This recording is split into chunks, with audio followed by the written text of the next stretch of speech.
Leeland, welcome to the pod. Thanks so much for joining us. We're really excited to hang out with you and chat with you today. Yeah, just pumped. Thank you for having me. This is awesome. I'm so excited to get to talk to both of you. I know. This is special. Yeah, you guys haven't met before, right?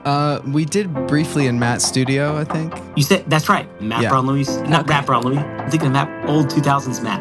My old buddy in the 2000s who helped us record Sound and Melodies, Matt. Aww. No, Matt Marr. We were at Matt Marr's studio. No, I mean, I said it like there's only one Matt who has a studio, so it's probably good that you clarified. No, I know. No, I love that. That's so good. Yeah. Matt Marr's studio is probably, I feel like his studio is like, okay, this is a very gamer nerd thing to say, but I feel like Matt Marr's studio is like the game lobby where you hang out before your match starts. So if you're like a Fortnite or Call of Duty nerd, everyone hangs out in full character in the game lobby. I feel like Matt Marr's studio is the game lobby of Nashville. 100%. It's like there's so many epic conversations that happen there. Yes. I bet he'd appreciate that, you know? I bet he would appreciate that. I feel like he would love that. Of He's that. a total gamer. It's so true. Yes, Matt Marr Studio. What a place to be. But Leeland, so can you share like your background? Like, how did you even start? Did you just like wake up when you were a kid one day and just start writing songs? Because that's what it feels like. Someone like me, like you are just like oozing creativity. Like, where did it come from for people who don't know your background? Like, where did it start, you know? Yeah. Well, okay, so I love that we're having this conversation. I'm currently in my living room, my house in Baytown, Texas, where all of my family's from. And so really all of our whole family story kind of starts here. It's kind of interesting that me and my wife have pretty much lived here our whole life. So my whole career, I've pretty much made it work from home where our whole family's from. So we're from a little town east of Houston called Baytown. It's like on the way to Beaumont, and which is on the way to Louisiana. Me and my older brother and little sister, I'm one of three, we all grew up in church and around all things charismatic church and also all things music. So my mom and my dad were worship pastors growing up, and they kind of tag team in a really unique way as leaders. So my mom, she's a singer. She's got still has a really great voice, you know, even though she's getting older in age, her voice still sounds really young, and which is super cool. My parents predominantly, most of our young years, they were worship leaders at one church in East Texas. It was kind of like, at the time, it was like one of the bigger churches in East Texas, kind of in the Beaumont area.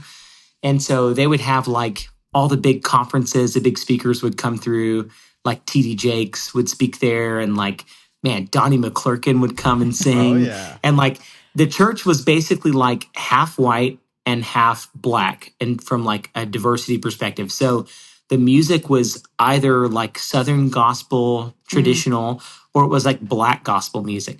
And then maybe the more contemporary versions of both of those streams too. So it was all choir music. So my mom she would sing, but then she would also direct these like 50 voice choirs every Sunday. Wow. And then they had like 10 people on the praise team, which are like your best singers. It was called the praise team. I don't know if you guys remember those, but your praise team was like 10 of your best singers, and they had wireless microphones. And that was the team. And so she would arrange all of those parts. And then my dad is an amazing musician. He's still one of my favorite musicians to play with. He's an incredible piano player and bass player.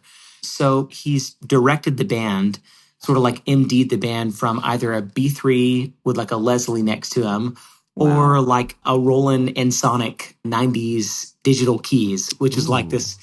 It's a killer digital keyboard. I actually want to get one for my studio. It has like awesome, like that was at a time when like lots of the gospel music had, the keys players were all into like trumpet sounds and like horn sounds, the 90s brass thing, you know? Oh yeah. You know what's funny is it's totally making its way back into like indie pop music. Yes, you just throw a killer chorus on it and like all of a sudden it works. Brass is having a moment, yes. Yes, dude, yes. So that's kind of like what they did. And so us as kids, we went to public school in our younger years, but we were in church all the time. So it was like Tuesday night choir practice, and then Thursday night or Wednesday night Bible study / service. And then there was usually some kind of special service on a Friday night with some revivalist evangelist in town. Yeah. And then there was Sunday, 3 services, and Sunday night. And so we were in church all the time and around music all the time. And then there was like, this is the kind of church that did massive productions every year. So there was like there was like Easter plays that like, Oh, man. you know, we would try to pull off with like live animals, No. like live cattle in the building. Wow. It was fun. So it was a really fun environment to be around. Like we had Carmen came in and did a show at the Oh, church my that we were at gosh. in like the 90s, and the Power Team. Do you remember the Power Team? No. Yeah. Oh, this is so great. It was one of my favorite experiences as like a 9-year-old kid. I was like, this is so epic. They would come through and they would basically break things. They're like these feats of strength, and they're all Christian guys. And they would basically they need to bring it back. I think the Power Team would kill now because we have like a hyper fitness culture now. And I think it would do better now than it did in the 90s. They would come in and they would like break whole blocks of ice and rip phone books apart. And you'd be like, all right, kids, this phone book represents your sin. He's like, pray. And the kids and we're all like going, God, help him rip the phone book. And so they rip, but like, you know, like, and like metal music, Christian Stripers playing, you know, to have the devil, like while they're breaking things. Oh man, I love it. It was just awesome. Like it was a really fun church environment to be in as a kid. I don't remember lots of like traumatic things. You know, I have friends who maybe grew up in similar streams of the church and they have lots of trauma from it. And I'm not downplaying that at all. We sort of lucked out a little bit. I mean, my parents were for sure like had their run-in with people being people in church. Yeah, of course. And so we left that church and then we kind of didn't know what we were doing next. My parents were praying about what was around the corner. They were kind of fasting, asking God for clarity. And we were helping this little church in Corpus Christi, Texas, which is like 4 hours away from here, kind of on the water, helping them with their music program for 6 months. And this is where everything gets crazy. So we meet this evangelist from Australia comes to this church. My parents are just there for like 3 to 6 months, helping this team with their music, like on a contract job. And this evangelist from Australia, his name is Nigel McNeil, and his wife's name is Kathy. They come and they do like these 5 nights of kind of classic tent revival sort of meetings, but in a building, you know? Yeah. And my parents were leading us kids. We really weren't singing. Sometimes we would sing specials and stuff. But yeah, so this evangelist like comes and he ministers all week. And then at the very end, he lines up my whole family and all 5 of my cousins and my aunt in the altar. And he prays for each of us. And then when he gets to me and my brother, he prophesies over me and my brother. And he says, I see you 2 guys one day starting a band and leading people in worship and traveling the world and ministering together. And I just remember that was one of the first times I remember really encountering something super tangible where I was like, this isn't just like emotional. Like I sensed something like in the atmosphere in the room. And I didn't have language for it as like an 11-year-old kid. But I remember sensing something really special and just thinking this must be the presence of God, you know? And so anyways, not too soon after that, we were kind of coming to the end of this 6-month thing at this church. And that evangelist calls my parents and he's like, hey, I'm going to be in the States for like another 3 months doing this and traveling and ministering. Usually the worship teams we go and are at these churches are terrible. You guys were amazing. I know it sounds crazy. Would you want to come on a road trip and just minister with us for a few months? And my mom said everything in her body was like, in her mind was like, say no. But for some reason, she said a yes came out of her. She was like, yeah, we'll do it. Oh my And then she was like, wait, what did I just do? So my parents pulled us out of school. Wow. We got like homeschooling books. We packed up our Lincoln Town Car. Wow. They're the old school kind of cars that like are like boats, you know? Yeah. And so it was us 3 kids in the back. We had an ice chest in between mom and dad with like all of the budget-friendly snacks and stuff, like, the off-brand Coke, like Dr. Oh, yeah. Thunder and Mr. Coke, like that kind of stuff. Yeah. And then we traveled behind this evangelist, and my mom and my dad, they're used to working with choirs and bands and all of that. And God was just like, hey, just use the arrows that you already have in your hand. So my mom taught me how to sing alto, and my brother how to sing tenor. And she was like, gosh. okay, you guys are going to seriously sing now. You've been like singing for fun. Now I'm going to teach you how to harmonize. And so we did that. And 3 months turned into 2.5 years on the road. Oh my gosh. Where we traveled the country essentially with little breaks here and there. But basically every week we were on the road, and we were in some church in the middle of nowhere, like leading worship. And it was life-changing. And it was during those 2.5 years where I started to like kind of get my first melody ideas and song ideas. And I didn't know what to do with them. I didn't have anything to record them on. So I would try to remember them. And my dad and mom would like help me with the music and the lyrics. My dad would put chords to it and go, does this sound right? And then my mom would like, because they're songwriters. So my mom would go, hey, like, what does it feel like you want to sing? And so I didn't even know they were like teaching me how to co-write or how to write songs. So that was the beginning of the musical thing for me and my brother, Jack, and my little sister. And then we came home and we started a church in our house in Baytown. And we just wanted our friends to experience what we had experienced for 2 years on the road. And that was the beginning of our band, the Leeland Band, which is like leading worship for Crossfire Youth Group. We were called Crossfire. We thought it was so cool. I bet. Yeah. I mean, it's a pretty cool name, Crossfire. Yeah. There's very several 90s. things so far in this pod that I think need to make a comeback. That could be one of them. Yeah. Crossfire. Wow. Yes. What an so my first thought is, we were kind of hoping that you had some interesting background story, but that story pretty much sounds like everybody else's. No, I'm kidding. I'm so glad we asked. What a crazy story. The first thing that came to my mind, I don't know about you, Sarah, but I was just thinking there's such a purity to, and not that this isn't still happening, but I feel like people who have been doing this kind of ministry work and music for a long time, there's such a purity to how a lot of it got started. And it's like, I know for Sarah and I, we talk about that a lot, and it sounds like the same for you. Like, it would have been basically impossible to have mapped out like a career or something at that point. You were just like so excited to have an opportunity to serve in any capacity, and just trying to make that the best that it could be. And not really, maybe I'm wrong on this, but it seems like maybe not really thinking too much about the future. Yeah, is that fair? Lead, yeah. That's very fair. I mean, we weren't thinking about the next month.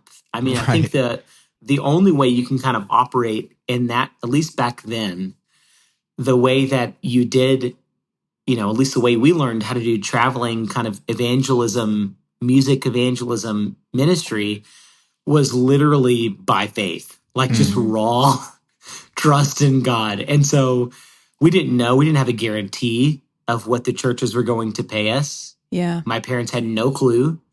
We knew that they were going to take up love offerings. That's how everything operated. And so from a financial perspective, my parents were just fully trusting God.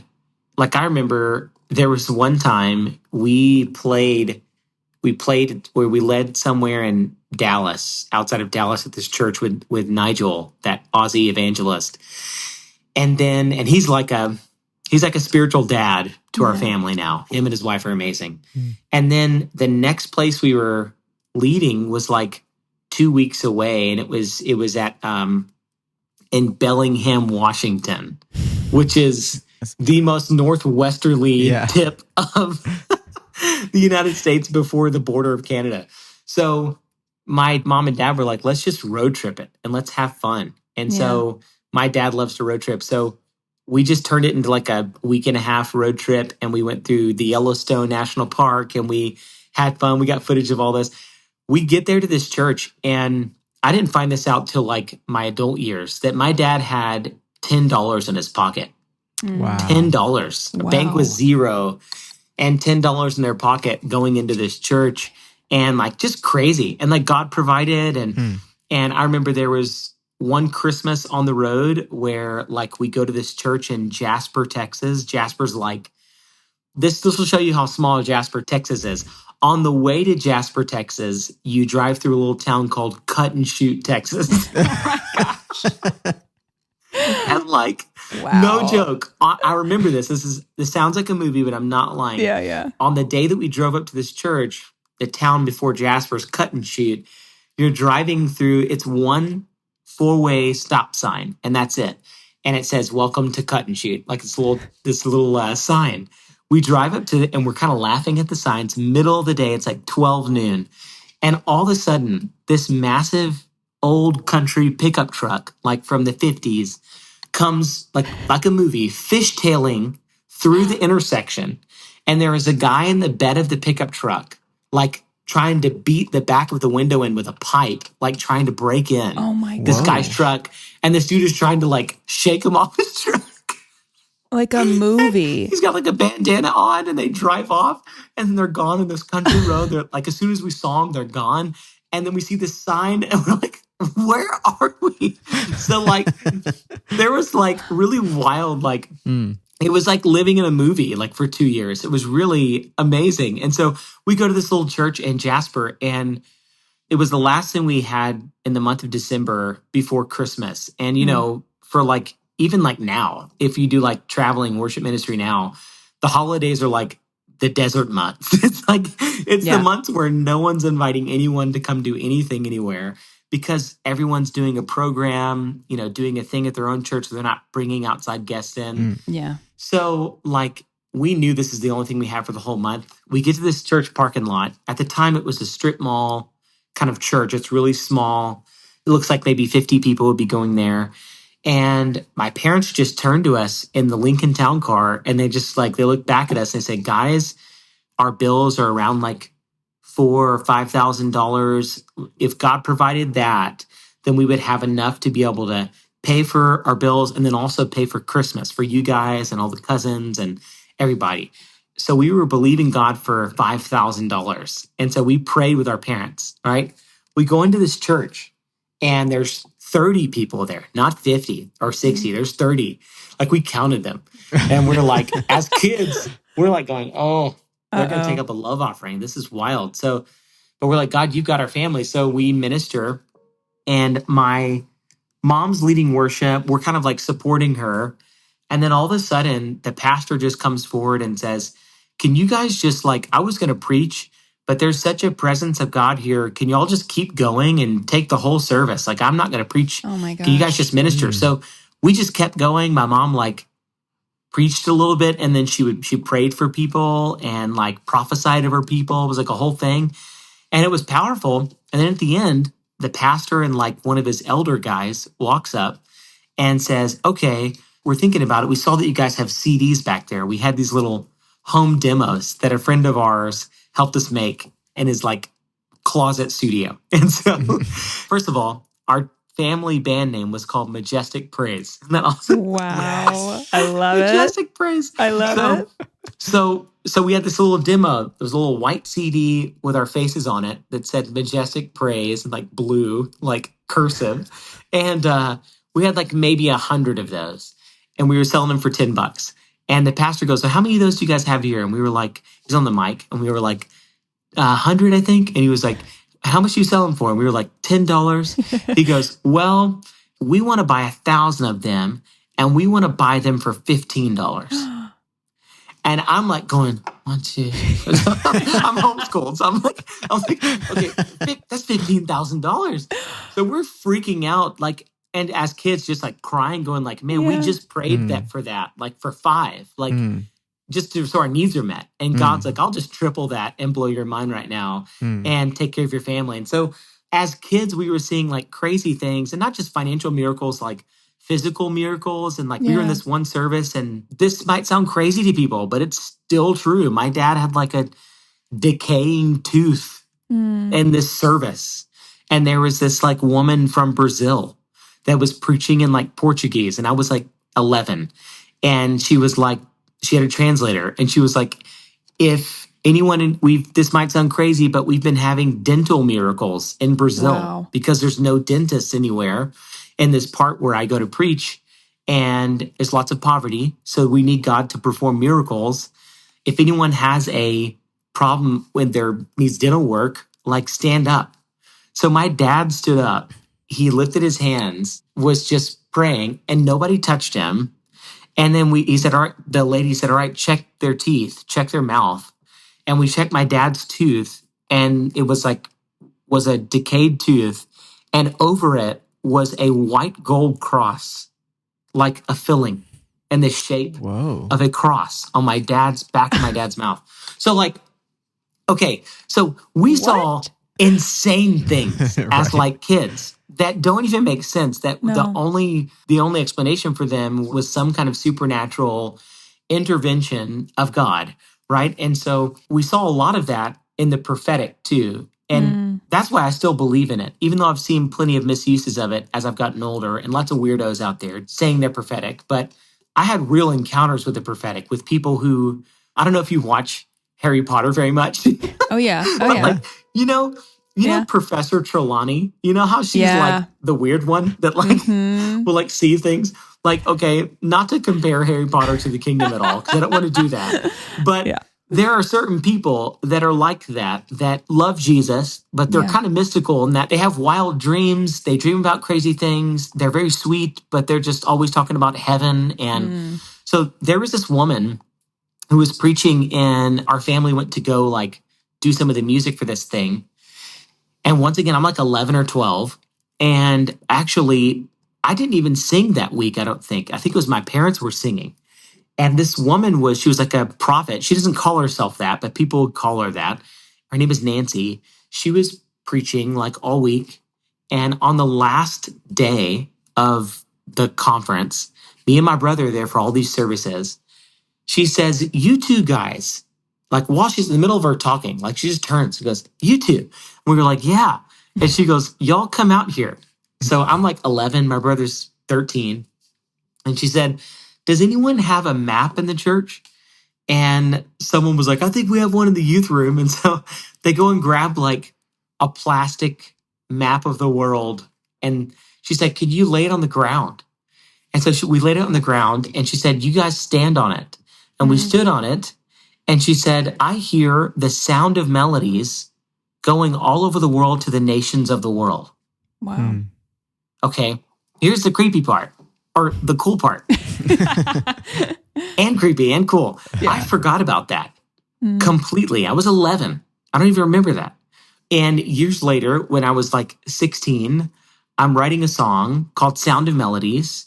It becomes the title track of our first record. We wrote it in like a youth prayer night thing. We record the record, and the whole first year that we're gone out on the road, outside of Casting Crowns, most of it is to Brazil and like Japan. And we went to Africa all in 1 year. Went to like Africa, Japan, Brazil. We went to Latin America. We went to Canada. We went to all these our passports were just getting stamped like crazy the first year we were gone from home. And my mom was getting like sad and kind of missing us. So she's going through an old box with like pictures from on the road. And she found an old like daytimer quasi journal thing that she would have to keep up with the calendar and write notes in during sermons and stuff. And she pulled it out. And on one of those dates, when I was 11, she said, Nancy prophesied over the boys, and she writes it down.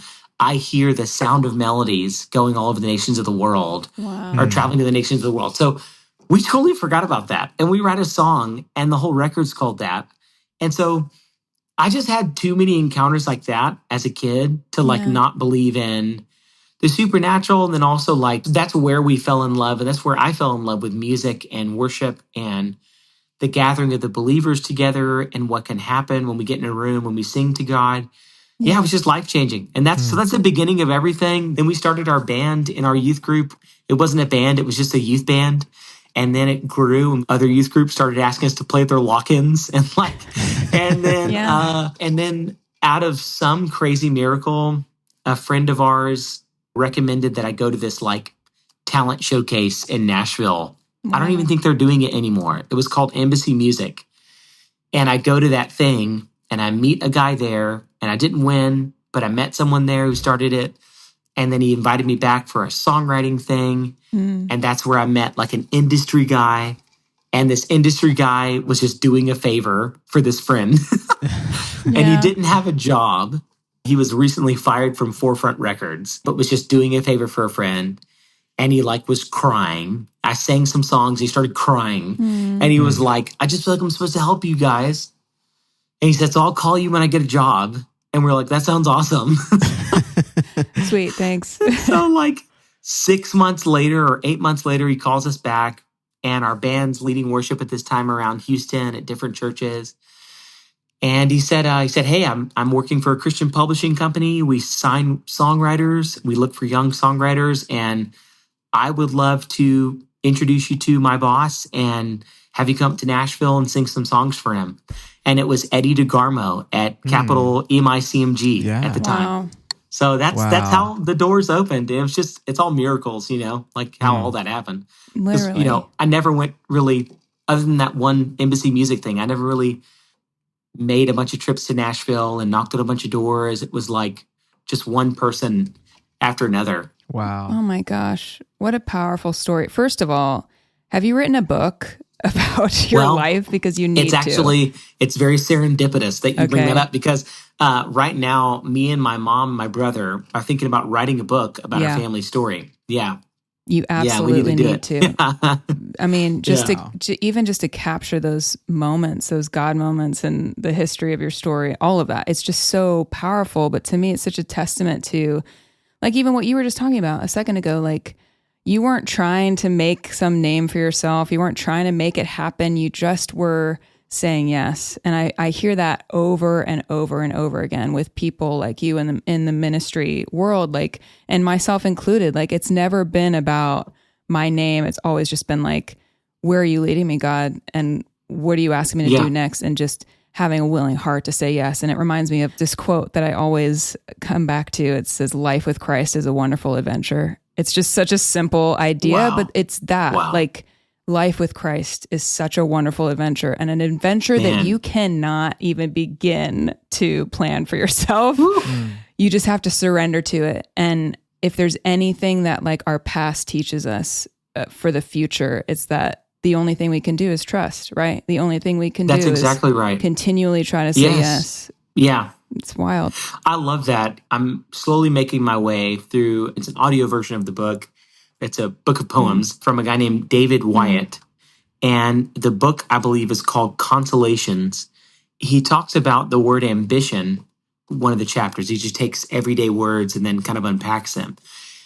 And he talks about the word ambition, and he said, I'm going to paraphrase it, but he basically says that ambition is for the young and the immature. It's kind of something to get you going and get out there. But eventually, if you're going to ever mature spiritually, you have to make the transition from ambition to vocation or calling. Ambition's kind of like climbing a staircase to a known destination where all it takes is just drive to get there. Calling requires trust because it's less like walking up a staircase, and it's much more like sitting inside of a boat that operates off of wind whenever it gets a gust of wind. And you kind of know the general direction that you're going. You just know that you're supposed to go north, but you don't know where north. You just know north. And so that's it. And so you're fully dependent upon the wind. You're trusting that the wind is going to get you there. And you just see kind of an endless horizon in front of you. And that's calling, that's vocation. Yeah. And there is a transition that we have to make at some point in our walk with Christ where that requires trust more than anything else. And I think that's at 36, when I look at my parents' life and I look at them, the decisions they made when we were kids, and I go, man, they trusted God. Call it a hunch or whatever you want to call it. They had a feeling in their gut that the Holy Spirit was speaking to them, and they knew it sounded crazy to everyone else around them that was their age. All of their friends were like, you've lost your mind. But if they wouldn't have said yes and trusted God, there is no way that I would be doing what I'm doing right now. 100% believe that. Yes. So I know that our yes has a generational impact on people. And well, first of all of Scripture is filled with that. Yeah. All of our heroes in Scripture are filled with, they're just men and women of great faith. And all that means is they just jumped off the proverbial cliff when like with full sin trust in God to catch them. And they were normal people like you and I, broken people, but they just fully trusted the Lord, and that had a generational impact. You just look at the line of David, or just that whole Hebrews chapter, the chapter of the men and women of faith that did these epic things for God, like all of that leading to Christ, So it's like we don't realize like the generational impact that our yes has in the world. Yeah, it's so powerful. Like so many of the amazing things that Jesus does in the scriptures, directly before it, there's some regular person who just displays an amazing amount of faith, whether it's tearing a hole through the roof to lower their crippled friend down in front of Jesus. And the scripture says Jesus was moved with compassion, or there's the two blind guys calling out for him, and everyone's like rebuking them, telling them to be quiet, and they keep calling out to him, and he asked them, "What would you like me to do for you?" Which I just love that, like Jesus the healer, these two blind guys, and he's like, "Okay, so what is it?" Like, like as if they're going to be like, "We'd love some new shoes." You know what I mean? Like obviously he knows what they want, but then they say, "We want our sight," and it says he was moved with compassion. And so it's like there's this constant where people have everything that amazing that Jesus does, maybe not everything, but so much of it. Right before it is just somebody having some faith and like what he can do with that, I love that. It makes me think of that word. I think I might be butchering this, but I think it's called is it paraklesis? It's a Greek word that talks about the circle dance of God. It's like one of the words to describe, I guess, the movement of the Trinity, Father, Son, and Spirit being in this perfect circle dance from all eternity with one another. That makes me think of that when I think about the participation. God is fully able to do things without involving us in the process. But at some point, and this statement that I'm about to say literally makes no sense, because I have to use tense language because I don't know how to talk outside of time.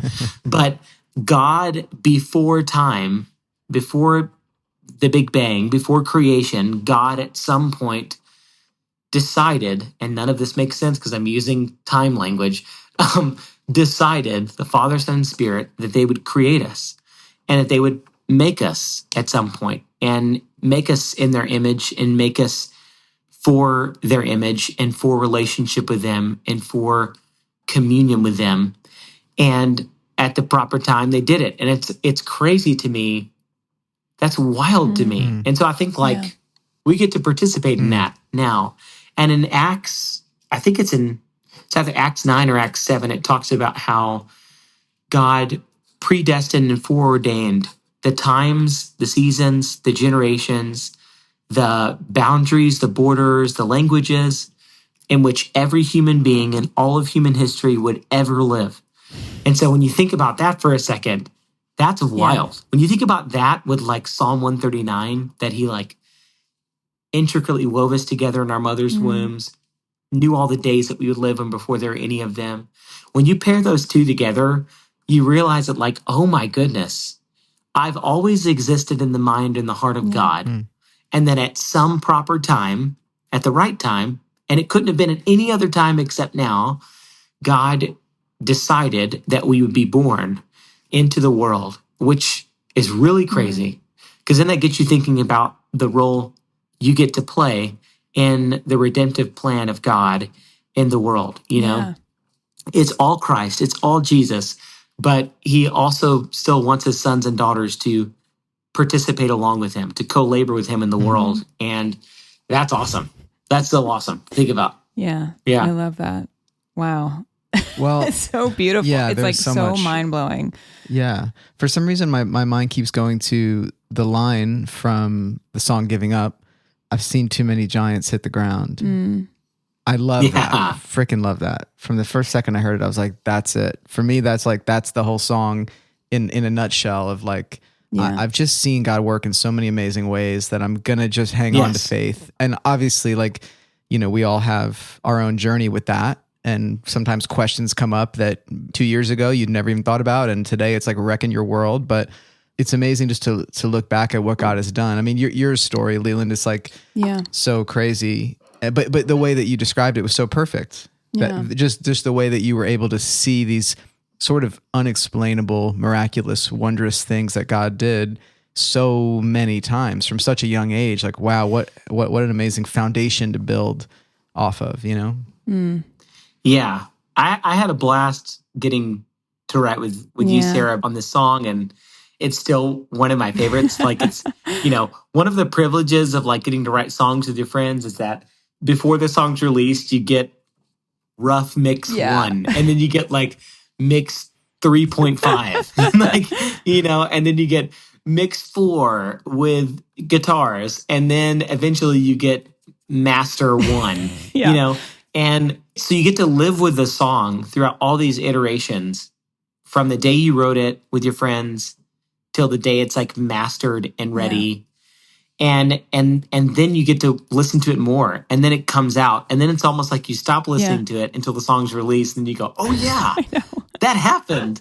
And then you go back and listen to it. And it's like this, it's just cool. It's like an evolution of itself, just getting to watch it from the beginning to end. And so I'll just say all that to say, thank you for inviting me to come and write and hang. Course. Like, I'm so pumped about the song and the message of it. And I just resonated so deeply with, we can get into it too, like just with when you were sharing your heart about, some of the stuff you've personally walked through in the last, however many years, kind of battles you've wrestled with God and questions you've had, and bringing those before the Lord. I was really pumped to write with you because I think I just kind of come through a similar season that was about 2 years long of like heavy questions that I'd never asked before. Yeah. So I was pumped to be there with you. And I was on a different phase in that journey where I still have lots of questions, but I was like, I'd gone through some of that, and I was just like, it's gonna be all right. We're gonna do this together. Let's write this song. It's gonna be great. I know, which is what you need to hear in the midst of the darkness, right? Because I think when I walked into that day, I mean, I could have easily been like, oh, I'm going to try to put on some kind of show because this is Leeland and Matt Maher. You know what I mean? Like, they're like, both of you are such prolific songwriters. You're incredible worship leaders. Like, I feel like it's easy to kind of like feel like you have to like, I don't know, be something in order to be in a room like that. Yep. But both of you are so kind and compassionate and sweet and open. And like, I just remember feeling like convicted on my heart. Like, no, you need to go into this right and just be honest. And at that point, I was in a really dark season with my faith for the first time ever. Like, I'd never really wrestled with God. I had always, faith had come relatively easy to me, like God's presence easy to me. And for the first time, just dealing with some of those questions like we've been talking about. And like, I remember bringing that to you guys and just being like, I don't know what's happening. Like, this feels wrong, being a person in ministry and struggling this deeply, and how can this be? And like, just having these like misconceived notions that just because you're in ministry, you should be like all knowing and never have any questions. And like, what a lie that is, honestly, from the pits of hell. And how much that actually destroys people and actually isn't fruitful to not be honest about where you're at and be honest with other people and find people that you can be safe with and open with and journey with, and recognizing like both of you in your own ways, like we're down the road from where I was. And that was so helpful to me because it just felt like, oh, I'm not crazy. Like, I'm not alone in this. No. And actually, I think the fruit on the other side of this, whatever it is worth it. And just keep walking forward. And that's really like the ground that we kind of set the stage for this song. And I'm just so grateful for your wisdom in that, and the wisdom that you brought to this song. And I remember like literally the first thing that we wrote was that chorus, and you coming up with like you just said, I've seen too many giants hit the ground. Like, we're talking about like, in these seasons of wrestling, what helps me is looking back on my life and recognizing all of these points where God has done something that I cannot explain away, that the doubts don't explain away, the questions don't explain away, the darkness doesn't explain away, and it just propels me forward deeper into the mystery of faith. Yes. So I don't know what that's been like for you in your own journey. No, that's a beautiful way of putting it, especially those last few lines that you had there that you were saying about propelling you forward into the mystery of faith. And when you look back, I think about, well, one, the children of Israel, there's a reason why they built memorials to remember what God had done. it's less about building something that's going to like still be standing there and that particular place, as I'm sure they knew at some point somebody could come tear it down or whatever it was. It was more about, I think, probably the action of doing something intentional for the purposes of ensconcing a story into that generation that then gets passed down to the next one so that the children and their children's children will never forget what God did. Yeah. And so the children of Israel were a people of stories, and they understood that. And I think, one, because God is the greatest storyteller, he's the ultimate storyteller. He's made us, actually, he's sort of written us into creation with that, sort of in our being, in our bones. Like we have to have stories to tell. And I think there's a reason why we gravitate towards some stories and we feel like some stories are better than others. There's a reason why there's a better is because there's a best. There's like an ultimate standard. You know, I was listening to, he's a Christian now. He wasn't a Christian for a long time. He was a professor of mythology out of Ireland. And he loves myths, loves story, and spent his whole life researching every great myth in human history. And he's just kind of an encyclopedia. Like he is a librarian in of himself. You just recite things on the spot. I think he's in his early 50s now, late 40s. He grew up in kind of a nominal Christian upbringing, but then pretty early on in his young adult life was like, Jesus is just another myth like the rest of them, and kind of just went on and went into a deep dive into great mythology and got his PhD in it, his doctorate in it, and then became a professor. But every year he would take these retreats out to the woods in Ireland and would do essentially like, I guess what we call here in the States, like zone camping, like just rough camping, where you bring everything on your back and you tell a ranger where you're going. And then if you're not back in a certain amount of days, they come and get you kind of thing. So he would do that and every year, and he would do it, I think, for like a month out in Ireland somewhere and kind of have a reset and then start the next year. And so he goes out to do this thing. And like every other year, he's got his stuff ready. He goes out there. And I think I'm going to paraphrase his story, but it's pretty early on into the trip, like day 3 or day 4. It's middle of the night and the stars are out. It's really beautiful. He's got his camp set up. He puts out the fire, and I think he's like just looking at the stars. And all of a sudden, one of the stars in the sky physically comes down into the woods. And he says, I promise you I wasn't on any substance. He said, I promise you I was not taking anything. He said it looked like a star came from out of the sky and came down and lit up the whole forest and then flew like through him and then out behind him. And it was like this wild experience. He thought he wasn't sure if it was like a UFO or something. Yeah. And he said, then when it was done, he said, all of a sudden for the rest of the trip, that whole night and the rest of the trip, all he could think about for the next 30 days, the whole time he was in the woods, was the story of Jesus. He couldn't get Jesus out of his mind. And he couldn't wait to get back home because he had a Bible and he wanted to read the King James Bible. So he starts rereading the Bible, and it turns into months now of this where he's just reading the Bible and devouring it. And finally, he just comes to a point where he believes and has this moment of sort of revelation where he believes that Christ is the ultimate true myth. He's the only true myth. And the reason that any of the other myths have any goodness or validity at all in them is because there is one living true myth, and that is Christ. And because Christ lives and is seated at the right hand of the Father and is physically and supernaturally alive, because he's alive, that's why there is any good at all in any of the other myths. And so whatever we love of courage or of bravery, whatever we love of self-sacrifice, whatever draws us to goodness or beauty is because Christ the Son is alive.